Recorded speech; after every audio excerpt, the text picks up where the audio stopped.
الحمد لله رب العالمين والعاقبة للمتقين والصلاة والسلام على رسوله سيد المرسلين رحمة للعالمين شفيع المذنبين سيد الأولين والآخرين سيدنا ومولانا محمد رسول رب العالمين وعلى آله وصحبه أجمعين. أما بعد فأعوذ بالله من الشيطان الرجيم. بسم الله الرحمن الرحيم. عالم الغيب والشهادة فتعالى عما يشركون. قل رب إما تريني ما يوعدون رب فلا تجعلني في القوم الظالمين وإنا على أن نريك ما نعدهم لقادرون. صدق الله العلی العظیم. محبت کے ساتھ ایک مرتبہ دروشی پڑھ لیجئے. اللہم صلی علی سیدنا و مولانا محمد معدن الجود والکرم وآلہ وصحبہ وبارک وسلم. الصلاة والسلام علیک یا رسول اللہ. الصلاة والسلام عليك يا حبيب الله. الصلاة والسلام عليك يا رحمة للعالمين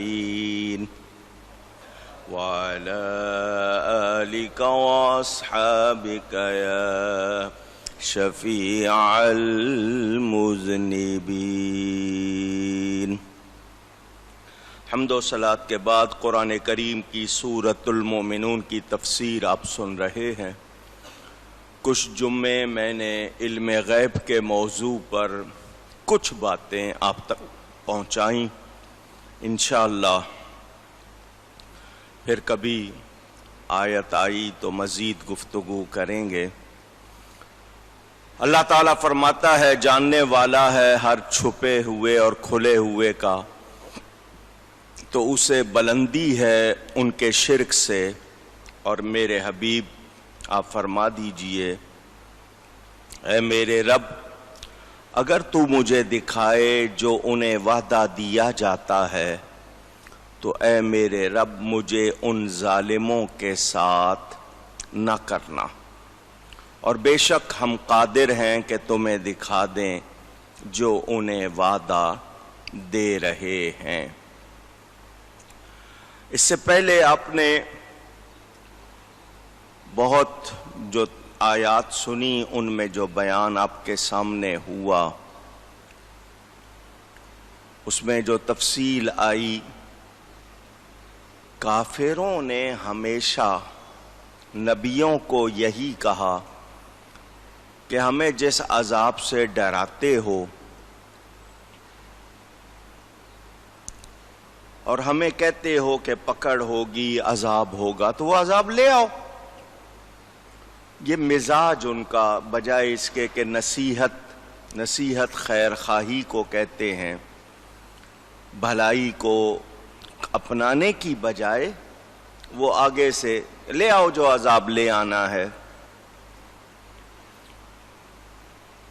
یہاں مفسرین فرماتے ہیں اس عذاب سے مراد دنیاوی عذاب ہے، تو یہ دعا کی کہ یا اللہ اگر میرے سامنے میری ظاہری حیات میں ان کافروں پر دنیا میں عذاب آئے تو مجھے اس سے محفوظ رکھنا۔ اس طرح کہ مجھے کافروں کے عقیدے، اعمال اور ان کے عذاب سے بچانا۔ یہ دعا امت کو سکھانے کے لیے ہے، امت کی تعلیم کے لیے ہے۔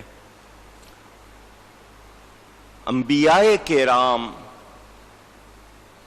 جتنے ہیں کم و بیش، ایک حدیث میں 1,24,000 کا ذکر ہے اور ایک حدیث میں 2,24,000 کا ذکر۔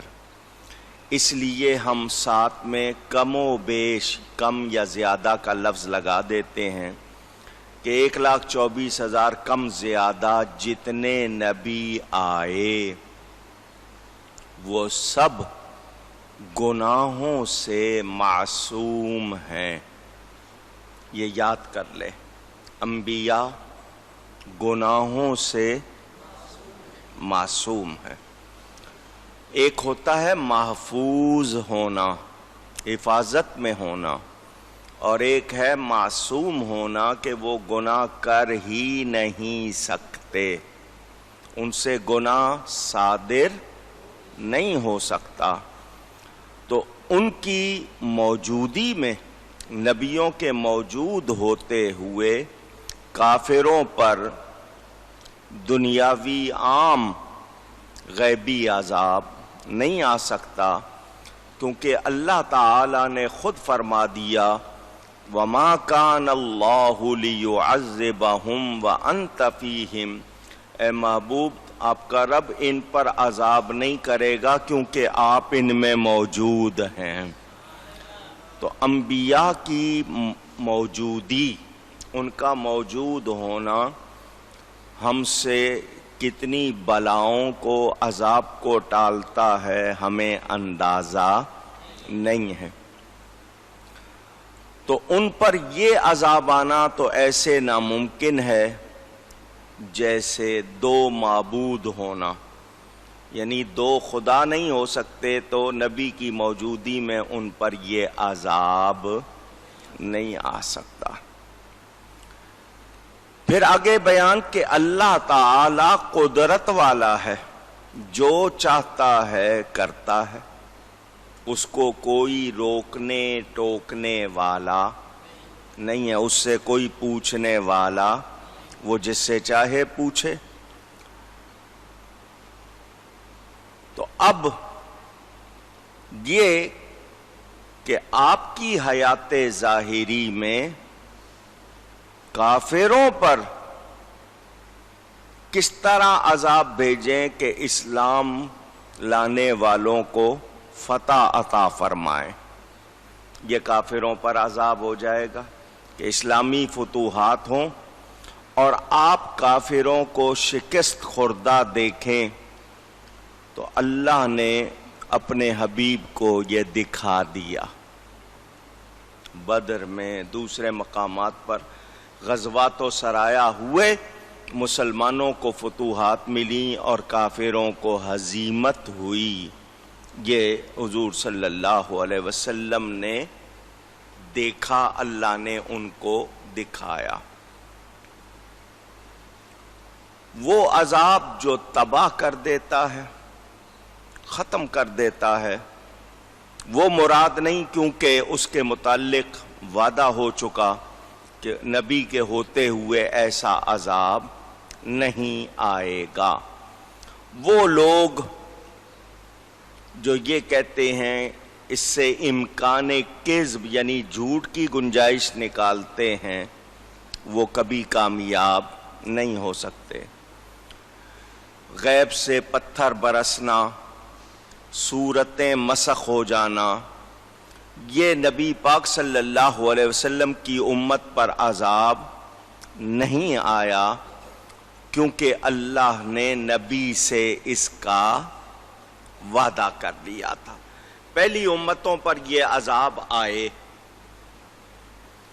ان کے بندے رات کو سوتے تھے تو بندے ہوتے تھے، جب صبح اٹھتے تھے تو وہ بندر بنے ہوتے تھے، تو ان پر یہ عذاب آئے۔ لیکن حضور صلی اللہ علیہ وسلم نے اللہ کی بارگاہ میں عرض کی تھی کہ یا اللہ میری امت پر ایسا عذاب نہ آئے، تو اس کا وعدہ ہو چکا تھا۔ اب یہ نہیں کہ اللہ کر نہیں سکتا، لیکن اللہ نے اپنے حبیب سے وعدہ کر لیا، اس لیے اللہ نے ایسا، اونچی کہیے گا، نہیں۔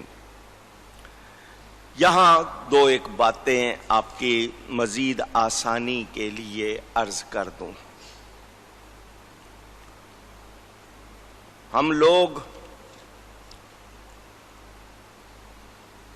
اللہ تعالی کے لیے یہ جانتے ہیں کہ وہ ارحم الراحمین ہے، بہت زیادہ مہربان۔ اس کے برابر ہونا تو دور کی بات، اس کے مثل ہونا یعنی اس جیسا ہونا بھی سوچا نہیں جا سکتا۔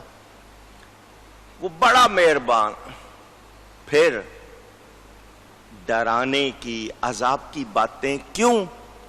کہ اتنی مہربانی کے باوجود اگر سرکشی کرو گے، اتنی عنایات کے باوجود اگر حد سے بڑھو گے، تو پھر سزا سے بچ سکتے، کیونکہ پھر نظام نہیں بگاڑا جائے گا۔ بہت زیادہ مہربانی ہے تو اپنے آپ کو ٹھیک رکھو، اگر ٹھیک نہیں رکھو گے تو پھر مہربانی نہیں ہوگی، پھر سختی ہوگی۔ انسان پرہیز نہ کرے تو پھر آپریشن کرنا پڑتا ہے یا نہیں کرنا پڑتا؟ پوچھ رہا ہوں آپ سے۔ پھر کاٹنا پڑتا ہے، پھر ناسور نکالنا پڑتا ہے۔ تو انسان کو سمجھنا چاہیے کہ وہ ایسے حالات پیدا نہ کرے کہ اس پر وہ سختی کی جائے۔ جب اس پر مہربانی ہے تو اس کو اس مہربانی میں اپنے آپ کو صحیح رکھنا چاہیے۔ میرے دوستوں اور بزرگوں، یہ وعد کا لفظ یوعدون نعدہم، یہ خیر اور شر دونوں قسم کے وعدے کے لیے آتا ہے۔ قرآن کریم میں ہم اسے دیکھتے ہیں، اللہ نے وعدے بھی فرمائے ہیں، وعید بھی فرمائی ہے۔ وعید کس کو کہتے ہیں؟ جس میں ڈر سنایا گیا ہو۔ کچھ لوگ اس کا ترجمہ دھمکی کر لیتے ہیں، دھمکی اس کا ترجمہ درست نہیں۔ حضور صلی اللہ علیہ وسلم تعلیم امت کے لیے فرما رہے ہیں، یا اللہ اگر ان پر میری حیات ظاہری میں عذاب آئے تو مجھے ان کے عذاب کا ساتھی نہ بنانا، بلکہ مجھے ان سے صحیح سالم الگ کر کے بچا لینا۔